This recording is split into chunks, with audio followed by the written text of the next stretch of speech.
네. 네, 그래서 코치와 학습자 사이에 일단 경청을 출발점으로 해서 아이의 이야기를 계속 경청하여 듣다가 적절한 질문을 코치가 적절한 시기에 들어가고, 그리고 거기에 필요한 조언을 간혹하고, 그리고 아이가 방향을 조금 수정할 수 있도록 격려합니다. 그리고 방향을 수정한 방향으로 계속 지속해서 스스로 훈련해 나갈 수 있도록 옆에서 돕는 과정이 이제 코치와 학습자 사이에 일어나는 코칭의 과정입니다. 그러면 이제 여기까지가 코칭이 무엇인지에 대해서 제가 짧게 말씀드렸고요. 고등 과정의 코칭은 그럼 어떻게 준비했는지, 제가 아까 말씀드렸다시피 이제 선생님들도 처음에 코칭을 시작하실 때에는 지금 부모님들처럼 코칭이 뭘까 이렇게 약간 제너럴하게 생각하였지만, 이제 저희가 준비하는 과정을 통해서 이제 코칭에 대해서 더 깊이 있는 지도를 보게 됐거든요. 그 과정을 잠깐 설명드릴게요. 먼저 저희가 이 3권의 교과서를 이용했는데요. 폴김 교수님이 쓰신 티칭이 아니라 코칭이다라는 책, 기본적으로 저희가 다 읽고 나누고 그리고 이 분석을 다 하였고요.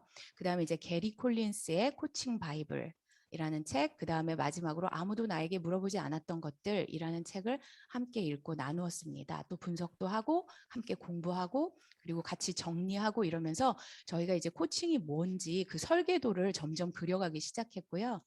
특별히 이제 마지막 책 아무도 나에게 물어보지 않았던 것들의 저자이신 정진 코치님이 전문 코치님이신데요. 그 정진 코치님을 통해서 저희가 코칭을 경험했고 코칭이 무엇인지 연수를 받았습니다. 여기 지금 보시면 학교 도담홀이고 여기 정진 코치님이 직접 오셔서 저희들한테 강의를 해주셨고, 또 정진 코치님의 코칭을 저희가 경험하면서 우리가 그냥 막연히 알고 있었던 코칭이 이런 것이구나라는 것에 대해서 이렇게 저희가 점점 뚜렷한 그림을 가지게 되었습니다. 그다음 이제 3번째 과정은요. 저희가 진로 상담 전문가 과정 집중 연수를 받았는데요. 이 연수에 관련된 내용은 학습 유형 검사와 관련한 거고, 이 검사지가 어떻게 구성되어 있는지, 이 검사를 해서 결과가 나오면 이걸 어떻게 분석해야 되는지, 그리고 이 유형이 나오잖아요. 뭐 탐구형, 이상형, 뭐 그렇게 행동형, 이렇게 4가지 유형과 또 그에서 파생되는 여러 유형들이 나오는데, 아이들을 이 유형으로 검사 결과가 나왔을 때 어떻게 지도해야 되는지 뭐 그런 것들에 대해서 저희가 연수를 받았는데요. 부모님들 중에 아마 이 검사에 대해서 조금 달리 생각하시는 분도 계실 것 같아요. 그러니까 저희가 아이들을 이 검사로 다 유형을 나누고 이 유형으로 그냥 픽스해서 그렇게 가르치는지 이렇게 궁금해하시는 부모님들도 계실 것 같은데요.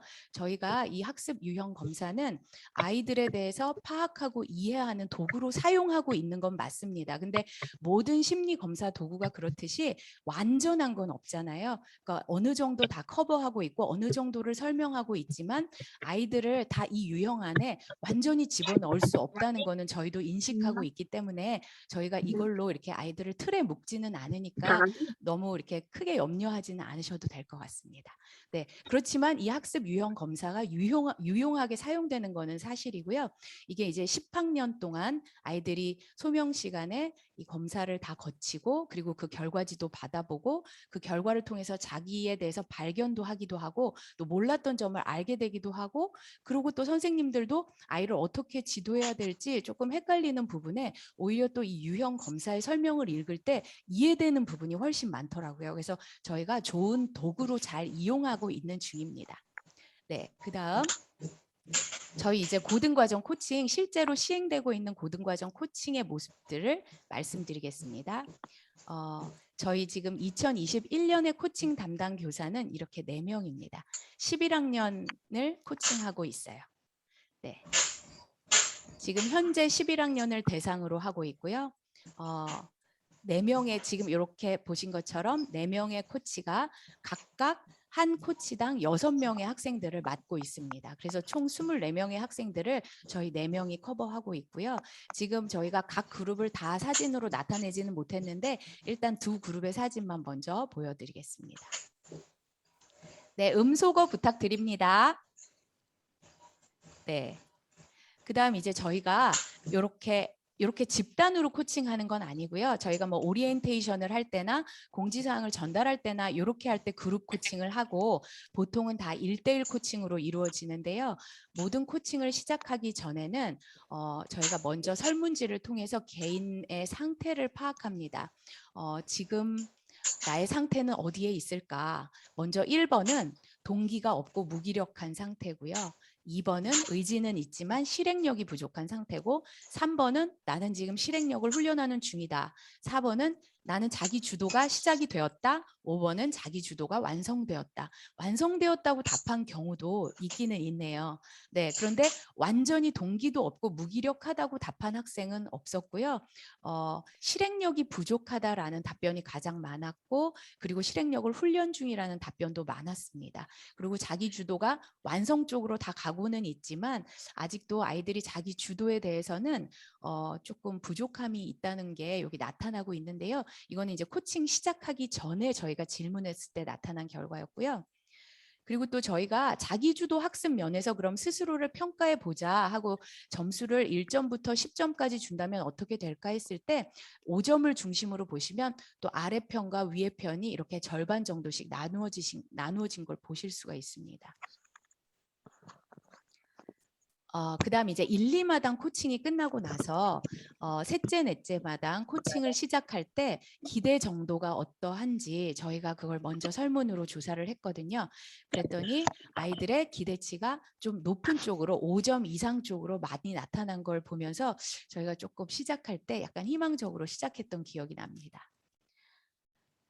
그리고 셋째, 넷째 마당에서 도움받고 싶은 영역이 무엇이냐 중복 선택을 해봐라 했을 때 지금 보시다시피 월등하게 지적 영역에서 코칭의 도움을 받고 싶다는 게 많이 나타나는 걸로 봐서 저희가 이제 코칭이라는 게 전반적으로 하기는 하지만 아이들의 필요가 학습 코칭이구나라는 걸 알고 저희가 좀 더 학습 코칭에 집중하고 있습니다. 사진에 보시면 이렇게 매주 1회로 1대1 코칭을 하고 있어요. 네, 이렇게 선생님하고 개인별로 각 따로 이렇게 장소로 흩어져서 네, 매주 1회 하니까 아이들이 이제 각 6명을 맡아 계시니까 이제 아이들이 요일마다 돌아간다든지 아니면 어느 요일을 지정하고 그 시간은 쭉 코칭 시간으로 쓴다든지 그렇게 팀별로 운영되고 있습니다. 그러면 이 1대1 코칭 때 뭘 하는지 궁금하실 것 같은데요. 먼저 첫째는 지난주를 좀 돌아봅니다. 아이들을 저희가 먼저 만나면 먼저 네가 지난주에 좀 뿌듯하다. 네가 스스로 잘했다. 너가 스스로에게 뭐 칭찬하고 싶다 한다면 그런 점이 무엇이 있는지 그런 걸 먼저 물어보고요. 그 다음에는 후회스러운 건 뭐가 있었니? 혹시 네가 이거를 내가 그때 그러지 말을 걸. 아니면 그렇게 하지 않았으면 좋았을 텐데 라는 거는 뭐가 있니? 이 두 가지 점을 반드시 물어봅니다. 왜냐하면 이 이야기에서 뭐가 나오냐면 이번 주에 우리가 세우게 될 단기 목표가 보통 이 두 가지에서 나오게 되어 있거든요. 그래서 이 부분에서 지난주 되돌아보기 부분에서 선생님들이 많이 경청을 하세요. 그래서 잘한 점도 들어보시고 후회스러운 점도 들어보시면서 그 다음에 이제 아이들한테 질문을 하세요. 그러면 이번 주에는 어떻게 보내면 좋겠어? 라고 이렇게 질문을 하면 아이들이 각자 자기가 내가 지난주에 이런 게 후회스러워서 이번 주는 이거를 해보고 싶어요 라고 단기 목표를 세우게 되거든요. 그러면 이제 코치와 학습자가 같이 이렇게 단기 목표를 세우고 나면 거기서 끝나는 게 아니라 목표만 세우면 아이들이 구체적으로 어떻게 실행할지를 잘 모르고 실패하고 돌아오는 경우가 많더라고요. 그래서 저희한테 사실 가장 중요한 단계는 세 번째 단계인데요. 이번 주에 그 단기 목표를 달성하기 위해서 구체적으로 무엇을 실행할까? 그래서 실행할 구체적인 행위를 정해 봅니다. 그래서 요걸 가지고 또 다음 주에 만났을 때 그럼 지난주에 너가 이런 것들을 시행해 보기로 했는데 네가 잘한 건 뭐야? 근데 후회스러운 건 뭐야? 그럼 이걸 바꾸려면 또 어떤 목표를 세워볼까? 그럼 어떻게 또 구체적으로 실행해 볼까 하고 이게 사이클이 계속 돌아가는 거예요. 코칭이. 네. 그래서 저희가 코칭 체크리스트도 만들어 봤는데요. 지금 이 보시는 코칭 체크리스트는 아주 기본적인 체크리스트만 보여드리는 거고, 또 아이들별로 이 체크리스트가 조금씩 다를 수가 있어요. 근데 저희가 이제 기본적으로 이런 거는 아이들하고 이야기 나누고 물어보자 했던 거는, 먼저 영적인 부분에서 성경을 읽고 있는지, 교회 잘 나가고 예배 잘 드리고 있니? 이런 것도 물어보고, 또 기도 제목을 나누는데요. 아이들이 이제 기도 제목 나눌 때 이제 솔직한 자기 고민을 털어놓기도 하고, 저희가 이제 이 고민이 코칭은 심리 상담하고 다르기 때문에 저희가 심리적인 문제를 해결해 줄 수는 없지만, 함께 기도하고 그 아이를 이해하고, 이 아이가 학습이든 생활이든 이 아이에게 지금 장애가 되고 있는 장애물이 무엇인지를 발견하는 기회로 잘 활용이 되는 것 같아요. 그래서 저희가 이 세 가지 질문을 하고, 또 신체적 영역은 하루에 운동을 하고 있는지, 보통 학습을 계속하다 보면 운동을 안 하는 아이들이 있는데, 보통 운동을 안 하는 아이들 보면 조금 마음이 심각한 경우가 많아요. 그러니까 마음이 심각해서 운동을 안 한다기보다, 운동을 안 한 상태가 오래된 아이들 중에 좀 마음이 우울하다던가 아니면 생각이 금세 부정적으로 빠진다던가 이런 케이스를 저희가 굉장히 많이 발견했기 때문에, 그래서 신체적 영역에서 운동을 조금이라도 하고 있는지도 계속 확인하고 있습니다. 그리고 사회적 영역에서는 먼저 두 번째 거 먼저 말씀드릴게요. 그 인간관계, 관계에 대한 이야기를 물으면 아이들이 솔직하게 잘 얘기해요. 뭐 가정에서 엄마 아빠가 어떻다, 또 친구와 어떻다, 나는 이 친구한테 마음이 이런데 얘는 나에게 이렇게 한다, 뭐 이런 얘기를 나누어 주는데, 저희가 뭐 그게 들어서 이제 뭐 판단하는 근거로 삼지는 않지만, 이제 이것 또한 이 아이가 가지고 있는 이 마음의 불안이 어디서 오는구나 하고 이 아이를 위해서 기도해 주는 제목이 되기도 하고 그렇습니다. 그래서 이제 이 관계의 문제가 아이들의 학습 장애가 되는 경우가 많더라고요. 그래서 저희가 이 부분은, 그리고 또 친구 관계, 말하지 못한 친구 관계 같은 거 저희가 들어보기도 하고요. 네, 그다음 이제 1번에 조금 초등학생 같다 생각될지 모르겠어요. 가정 내에서 봉사를 한 가지 하느냐. 그런데 이 가정 내에서 봉사를 한 가지 하느냐를 묻는 특별한 이유가 있습니다. 그거는 나중에 이제 제가 또 다른 이야기 나눌 때 이 이야기 같이 나눌 거니까 요거를 기억해 주세요. 사회적인 영역에 가정 내 봉사를 한 가지 하는지를 저희가 묻고 있습니다. 그다음 이제 지적인 영역은 저희가 하루 공부 기본 4시간을 기본으로 하고 있습니다. 그 기본 4시간에 포함되는 거는 과제를 완성한다든지, 아시겠지만 이제 저희 학교 과제가 많잖아요. 사교육을 하지 않기 때문에 과제로 다 커버할 수 있도록 과제들을 많이 내고 있는 편이에요. 그래서 아이들이 이 과제를 잘 따라오고 있는지, 그다음에 독서를 빼놓을 수 없기 때문에 기본적으로 독서를 30분 이상 하는지, 이런 부분을 확인하고 있고, 이런 매일에 할 일들을 플래너 안에 작성하도록 해서 선생님들께 매일매일 플래너를 제출하게 되어 있습니다. 그래서 제가 그 플래너를 잠깐 보여드릴게요. 보시면 아이들이 이렇게 손으로 작성하기도 하고 어떤 앱을 이용해서 이렇게 플래너를 만들기도 합니다. 그래서 어떤 과목에 무슨 공부를 했는지 체크를 하고, 몇 시부터 몇 시까지 했는지 색깔별로 표시를 하기도 하고, 지금 왼쪽에 보시는 게 플래너고요. 그래서 이렇게 해서 지금 보시면 하루에 뭐 5시간 30분 공부했다. 이 학생은 수요일인데 5월 19일 수요일이면 이게 지금 평일날이거든요. 근데 7시간 30분을 했다는 학생도 있어요. 그래서 뭐 토요일인데, 여기 보면 토요일인데 5시간 30분 한 학생도 있지만 평일날 7시간 30분 한 경우도 있거든요. 그래서 이렇게 해서 자기들이 얼만큼 하루에 얼만큼 공부하고 있고, 이게 일주일간 또 이후까지 계속 누적했을 때는 몇 시간씩 나타나는지, 지금 개인별로 한번 자세히 보시면 126시간, 140시간, 뭐 90시간, 63시간 이렇게 천차만별인데요. 이 매일의 한두 시간의 차이가 이게 누적이 되면 큰 차이를 만들더라고요. 그래서 저희가 계속 이렇게 이걸 같이 공유하고 있어요. 아이들이 다른 애들 공부하는 거 보면서 자극을 받기도 하고, 또 자기가 조금 마음이 풀어졌다가도 또 이렇게 다 잡는 기회가 되기도 해서 이렇게 하고 있는데, 아이들이 이것 때문에 뭐 열등감을 느낄까 아니면은 뭐 스트레스를 받을까, 그런 걱정은 안 하셔도 괜찮을 것 같아요. 우리 아이들이 생각보다 열등감 별로 안 느끼고요. 네, 생각보다 그렇게 긴장하거나 스트레스 받지는 않는 것 같아요. 다만 이게 이제 자극을 받는 그런 계기가 되는 것 같아서 저희가 아이들과 동의하에 이렇게 운영하고 있습니다. 네. 이렇게 플래너하고 누적 학습 시간 공유하는 거는 아이들이 9학년 때부터 계속 하고 있기 때문에 지금 11학년이 돼서 이렇게 하는 거는 굉장히 도사처럼 잘 하더라고요. 네. 그리고 코칭 교사들은 또 아이들과 이 코칭 시간에 아이들이 이야기해 주는 내용, 상태 변화, 아이들의 목표 달성 정도들을 다 기록에 남기고 있습니다. 그래서 아이들이 이제 저희들 찾아오면요. 저희 그 파일에 아이 이름만 탁 치면 아이에 대한 기록이 막 여러 장 계속 뜨는데 이제 뭐 날짜별로 다 기록해 있기 때문에 부모님들이 혹시 궁금하셔서 또 상담을 요청하시면 저희가 이 내용을 근거로 해서 상담을 하고 있습니다.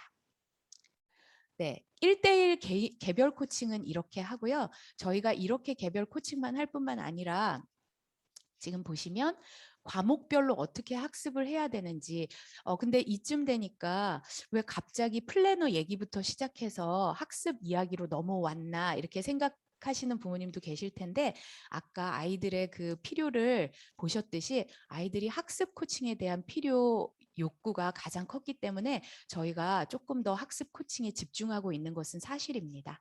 네, 그래서 과목별 학습법을 강의하고 있습니다. 이거는 이제 전체 코칭 시간에 전체 아이들을 대상으로 이제 수학 혹은 국어 혹은 영어 다 돌아가면서 국영수를 중심으로 하고 있고 또 아이들이 모의고사를 본 그 모의고사를 기반으로 등급이 나오잖아요. 그럼 그 등급별로 어떻게 공부해야 하는지 어떤 책을 사용하는 게 좋은지 이렇게 자세하게 안내하고 있습니다. 그리고 아이들이 이제 12학년 올라가기 전에는 수시가 뭐고 정시가 뭔지 그리고 우리가 지원할 수 있는 곳은 어떤 곳인지 이런 수시와 정시에 관한 안내도 하고 있는데요.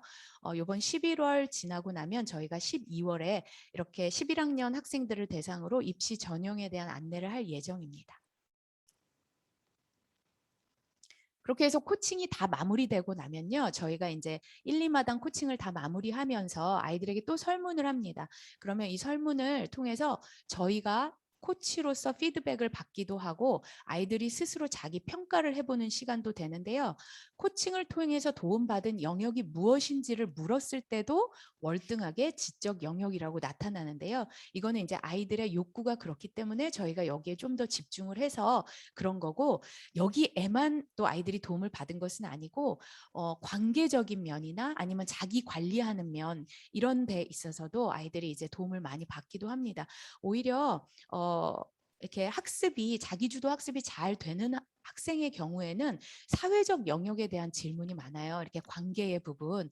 그래서 이제 그런 부분을 코칭하고 있기도 하고 그래서 아이들마다 조금씩 도움받는 영역이 다른데 저희가 전반적인 영역을 다루고 있고 그런데 조금 더 학습적인 부분에 포커스를 둔다. 그 정도로 말씀드리겠습니다. 네.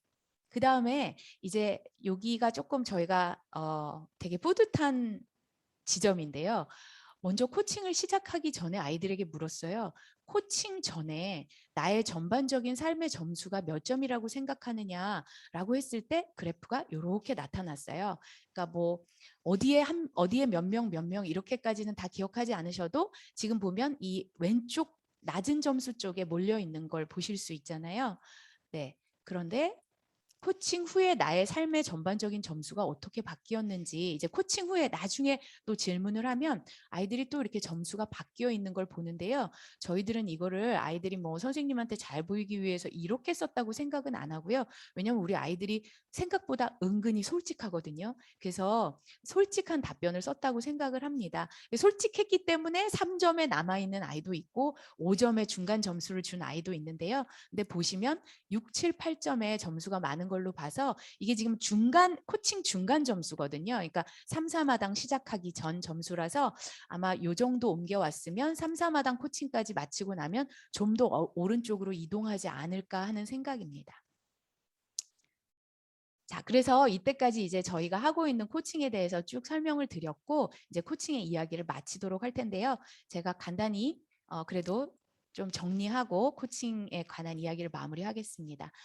코칭의 성격은 생활 코칭입니다. 여기 왼쪽에 보시듯이 전반적인 영역, 영적인 영역, 사회적인 영역, 신체적인 영역을 다 다루고 있고요. 그리고 일주일 단위로 개별 코칭을 하고 자기 성찰과 상담 진행하고 있습니다. 그런데 좀 더 초점을 맞추는 학습 코칭에서는 공부한 내용을 기록하고 또 시간도 기록하고 과목별 공부법도 코칭하고 있습니다. 그래서 개별 코칭을 할 때는 코칭 체크리스트를 통해서 아이에 관해서 좀 더 자세히 알아보고 있습니다. 저희가 하고 있는 코칭은 이런 모습이고요.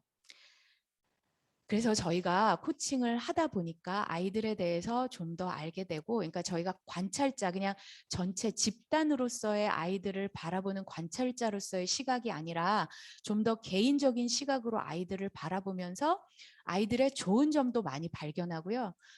놀라운 점도 많이 발견하는데, 제가 지금 여기서 말씀드릴 부분은 이제 가정의 도움을 구할 부분이기 때문에 어쩔 수 없이 이제 좀 연약한 부분, 우리가 당면한 문제들, 이런 걸 말씀드려야 할 것 같아요. 근데 제가 여기서 뭐 문제나 연약한 점을 말씀드린다고 해서 아이들이 막 문제가 심각하고 이렇다는 말씀은 아니고, 이제 요거를 가정과 우리가 좀 힘을 합쳐서 조금 더 아이들이 잘 성장할 수 있도록 한번 도와보자는 취지니까, 네, 그렇게 이해해 주시면 좋을 것 같아요. 가정과 학교가 함께 힘을 모을 부분이 있더라고요. 저희가 학교에서도 열심히 가르치는데, 먼저 자신과 자신을 둘러싼 공동체에 대한 책임의식 부분을 우리 아이들이 조금 배워야 할 것 같다는 생각이 들었어요. 제가 아까 말씀드린 대로 그 사회적 영역에 제가 집에서 집안일 한 가지씩 돕느냐, 이 부분을 질문을 넣은 이유가 바로 이 공동체에 대한 책임의식과 연관지어서 훈련하기 위해서 집어넣은 부분인데요. 저희가 이제 관찰한 건 뭐냐면, 아이들이 간혹 지금 코로나 상황이 아닌 상황에서,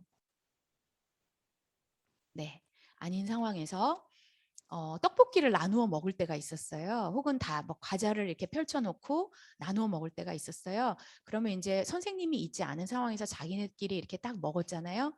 그러면은 우리는 먹었으면 당연히 먹은 거를 치우고 자기 자리를 정돈을 하고 돌아가는 게 이제 우리 기본적인 어떤 매너고 사회 질서를 유지하는 우리 개인의 책임이잖아요.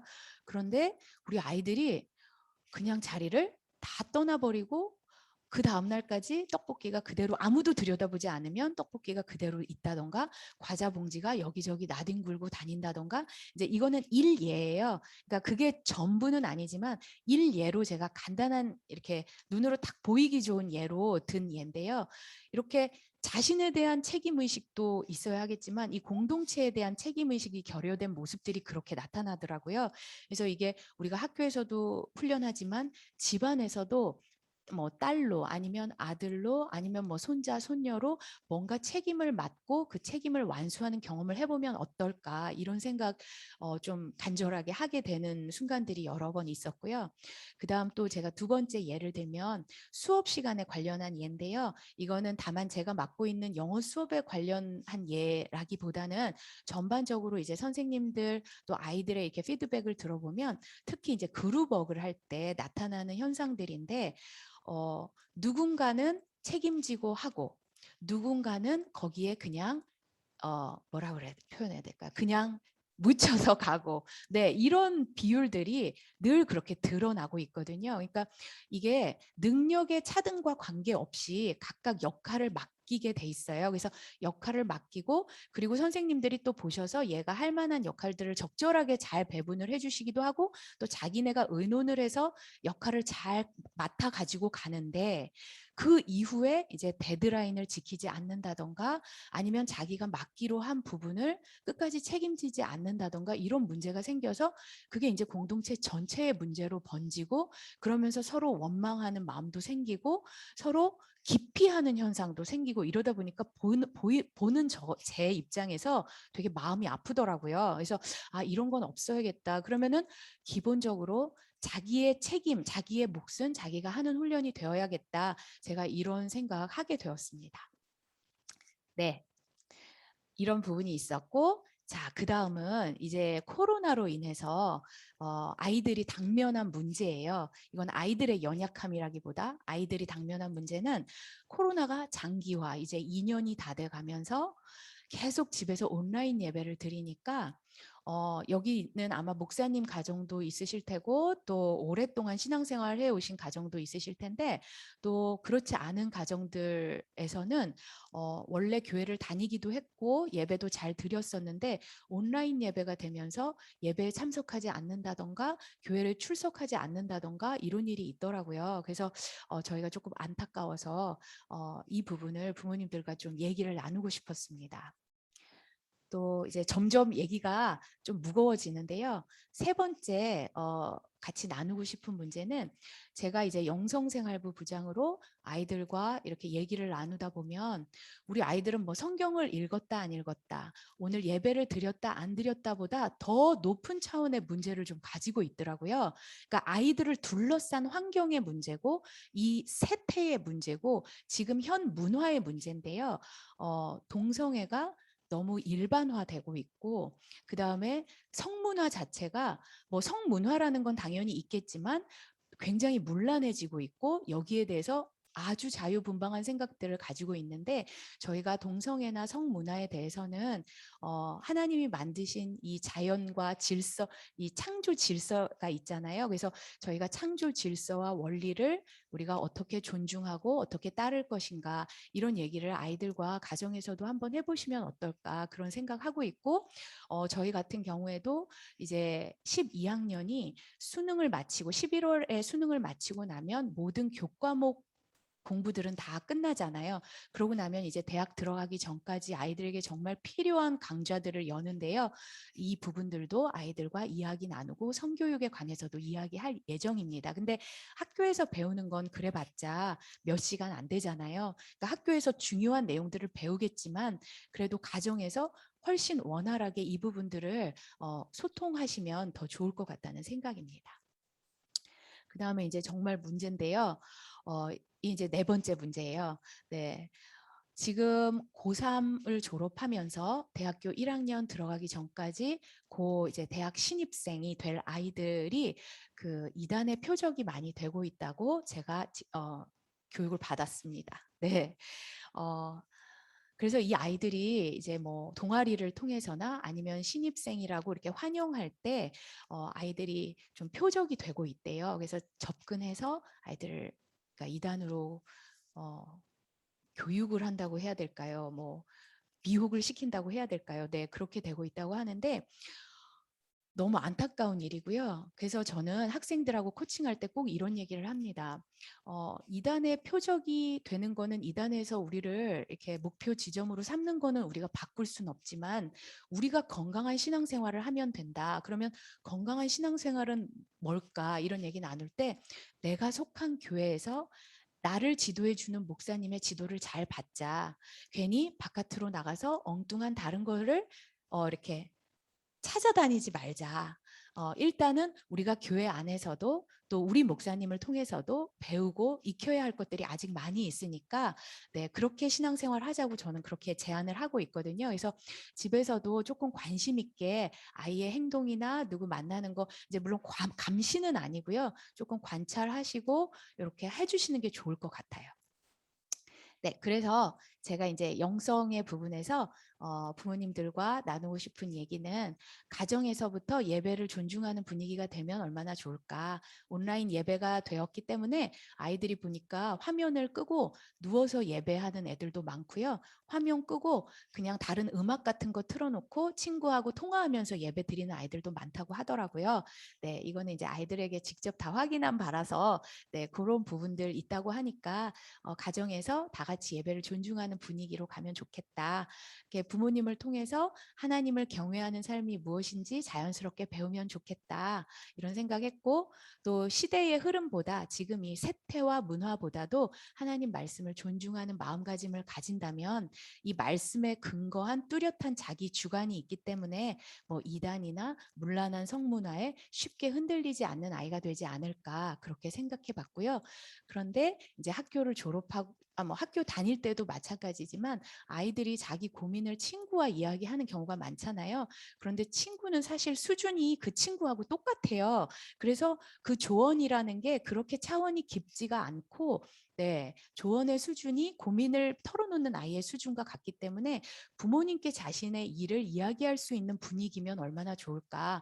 그러면 이제 부모님께서 조금 열린 마음으로, 그러니까 아이 이렇게 얘기들, 너 그런 거 하면 안 돼. 이거보다는 조금 이렇게 들어주시는 쪽으로 하시면 애들이 훨씬 편안하게 얘기하고, 또 아이들이 보니까 자기 안에 마음에 무겁게 혼자 가지고 있지 못하더라고요. 고민들을. 그래서 친구한테 털어놓기도 하는데, 또 코칭을 할 때 보면 자기 마음에 무거운 이야기들을 코치 선생님한테 얘기하기도 하거든요. 그러니까 왜냐하면 아까 말씀드렸다시피 코칭의 저희 기본 태도가 경청이거든요. 그래서 아이의 말에 어떤 답변이나 조언을 하기보다 일단 아이의 얘기를 다 듣기 때문에, 어떤 판단도 내리지 않고 듣기 때문에 아이들이 좀 얘기를, 자기 마음에 숨겨뒀던 무거운 얘기들을 꺼내더라고요. 그래서 부모님께 이야기할 수 있는 분위기가 된다면 조금 우리가 아이들이 당면한 이 현실에 대해서 우리가 조금 걱정을 덜 해도 되지 않을까, 아이들이 더 건강하게 자라지 않을까, 이런 생각을 해봤습니다.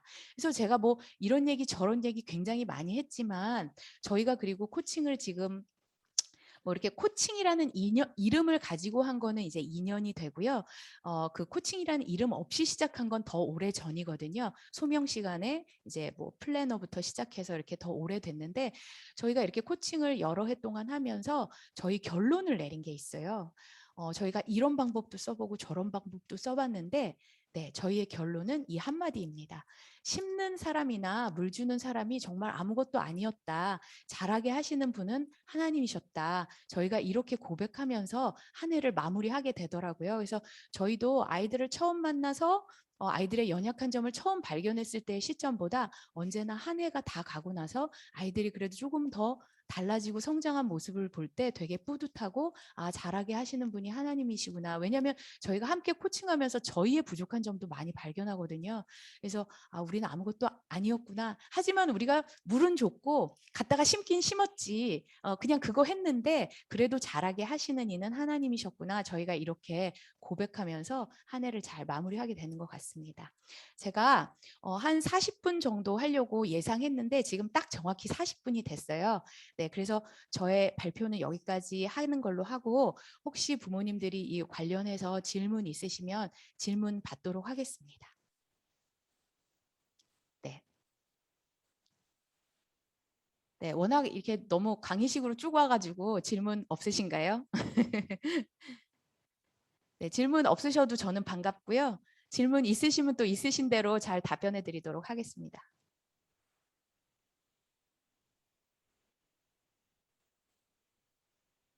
네.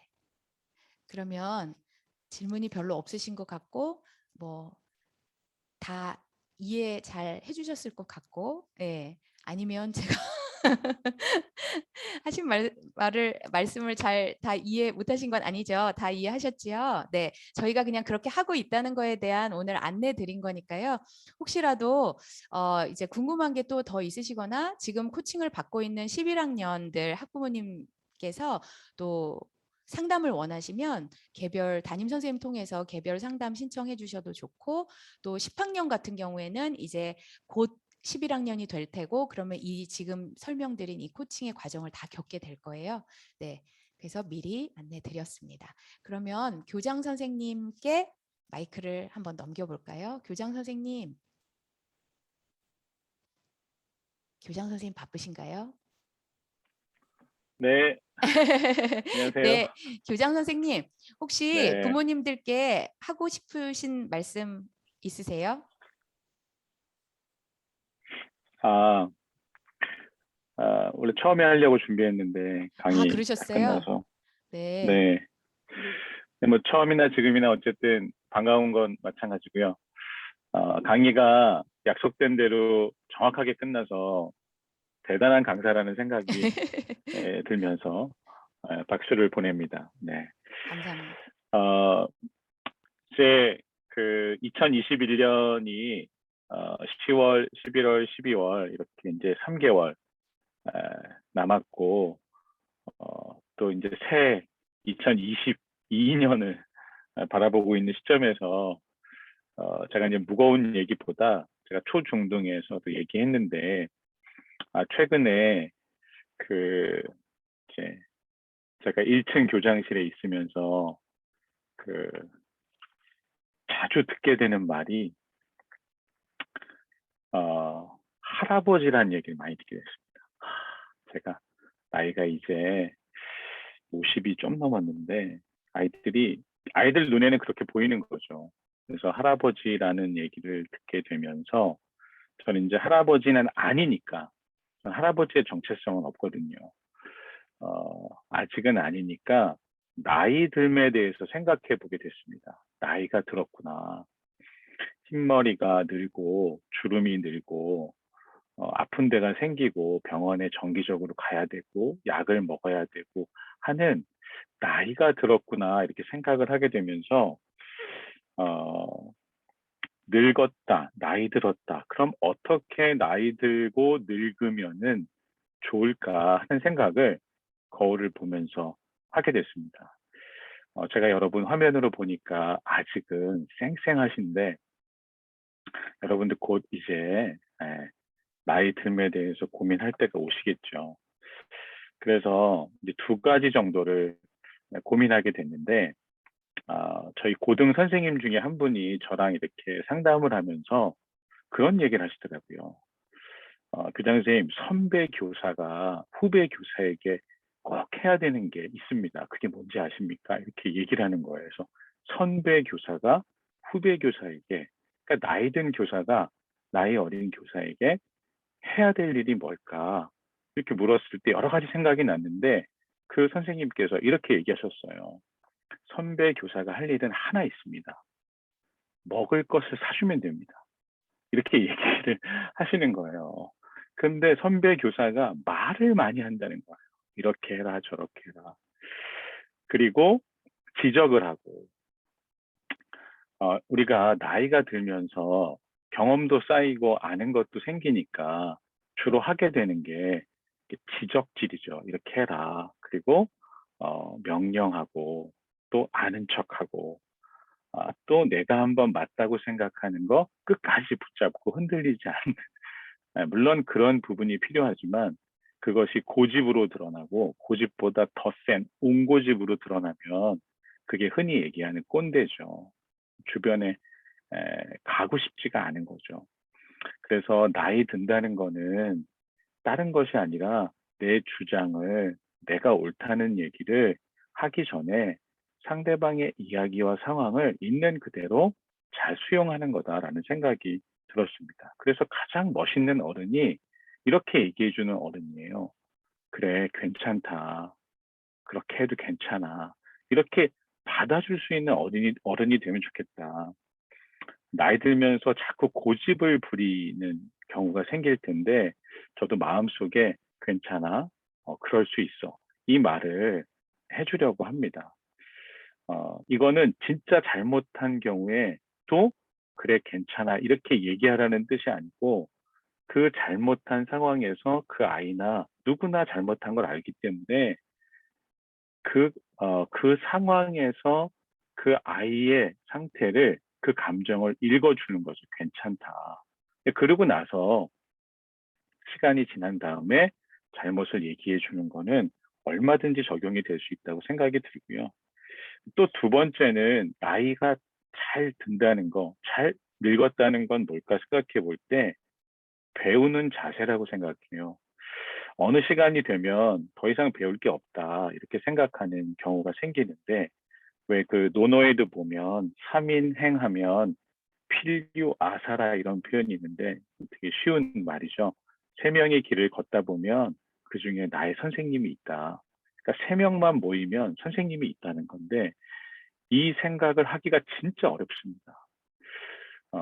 내가 선생이 되려고 그러고 내가 가르치려고 하지 이 중에서 배우려고 하기가 어려운데 저는 이렇게 우리 학교가 한 달에 한 번씩 학부모 교육을 하고 또 다른 교육들을 개설하고 여러분들도 있는 공동체에서 많은 배움의 자리가 있을 텐데 모든 배움의 자리에 가셔야 된다가 아니고 배우는 자세가 필요한 것 같아요. 어느 자리에 있든지 내가 저 사람에게도 배울 게 있지. 그래서 반면 교사와 뭐 진면 교사 이런 말이 있잖아요. 잘못된 걸 보고도 배우고 잘한 거를 통해서도 배운다고 생각합니다. 그래서 우리 미랄두리 학교의 고등 과정 학부모님으로서 미랄두리 학교 안에서 우리 부모님들 서로 혹은 아이들을 통해서도 혹은 선생님께 배울 점이 있지 이렇게 생각하고 만남을 갖고 우리 선생님들도 우리 부모님들을 만날 때 배울 점이 있지 하는 자세로 만나다 보면 우리가 다 좋은 스승이 될 수 있겠다 하는 생각을 하게 됩니다. 더 이상 길게 하면 또 강의 될 것 같아서 나이 든다는 거, 늙는다는 거, 고집을 내려놓고 그래 괜찮아 할 수 있는 마음, 또 계속 배우려는 겸손한 마음 가지고 저도 계속해서 미랄두리 학교를 섬기고 또 여러분과 계속 만나도록 하겠습니다. 다가오는 10월, 11월, 12월 남은 시간 동안 건강하시고 또 좋은 나이 들매 시간이 되시기를 진심으로 축복합니다. 감사합니다. 네, 교장 선생님 감사합니다. 저도 명심할게요. 네, 오늘 그럼 기도를 교장 선생님 마무리해 주시겠어요? 네, 제가 그럼 제가 예, 기도하고 예. 마치겠습니다. 네, 하나님, 미랄두리학교 고등과정, 초등, 중등에 이어서 최고 과정을 지금 보내고 계시는 우리 부모님들, 그리고 또 아이들, 또 우리 선생님들, 하나님 이 시간, 이 자리에서 함께 있다는 것이 하나님의 놀라운 섭리인 줄 믿습니다. 수많은 사람들의 만남 가운데 미랄두리 안에서의 만남이 하나님의 복이 되게 해주시고 그 복을 볼 수 있는 눈과 또 복을 흘려보낼 수 있는 마음 우리에게 허락해 주셔서 우리에게 주어진 시간 동안 하나님께서 허락하신 복들을 마음껏 누리고 나누는 저희들 모두가 될 수 있도록 인도해 주시옵소서. 고등과정 오늘 배움의 자리에 함께해 주신 하나님 감사드립니다. 한 가지라도 우리 마음속에 간직하고 실천하면서 살아가는 저희들 될 수 있도록 지켜 주시옵소서. 예수 그리스도의 이름으로 기도합니다. 아멘. 아멘. 감사합니다. 감사합니다. 부모님들 고생 많이 하셨습니다. 네, 편안한 밤 되세요. 종료하겠습니다.